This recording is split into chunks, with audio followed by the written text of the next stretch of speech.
No significant learning occurs without a significant relationship. This quote was said by Dr. James Comer.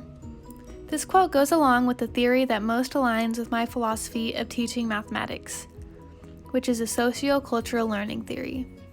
I strongly believe that the learning of math should be social, and there should be lots of open conversation. Teaching math is all about asking students how they see the problem and allowing them to share their ideas with one another. The sociocultural learning theory includes the zone of proximal development. The ZPD is based on what my students can do easily by themselves and what is going to be too challenging. A good teacher finds the middle of that ZPD to maximize student learning. Growth mindset has greatly influenced my philosophy of teaching mathematics. I believe that it is important for me to instill a growth mindset in my students so it can be carried out through all other aspects of life. One way that I was able to implement a growth mindset in my small group was through my formative assessment. I used a checklist for my formative assessment, and to make it go along with the growth mindset, I did not put an X if a student had not achieved that component yet. I simply left the box blank so that the students still had the opportunity to achieve that component. An effective teacher knows when students need to take a step back and relearn something, instead of pushing through and leaving some of the foundational ideas out. It is important to know when your students are capable of being challenged. It is equally important that you know when to reteach a concept. It's important for me to be formally assessing my students so that I know when to reteach something.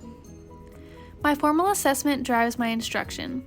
As I was assessing my students with my checklist, I was able to see what the students were understanding and what I may not have taught well enough. I was able to give additional instruction to those who needed it based on my observation from my checklist. Teaching math as a visual process can help progress students toward the end goal of conceptual understanding, instead of just focusing on the abstract. Allowing students to move through concrete, representational, and abstract, it enforces a growth mindset in them that they can carry throughout other learning. For my small group, I prepared a visual aid for teaching multiplication using distributive property. I was able to go over the chart with my students and have them fill out their own array model for practice. If my students were struggling to see the problem, I referred to the chart to help push them along. The experience with my small group strongly influenced my philosophy of teaching, which will directly influence my future practice.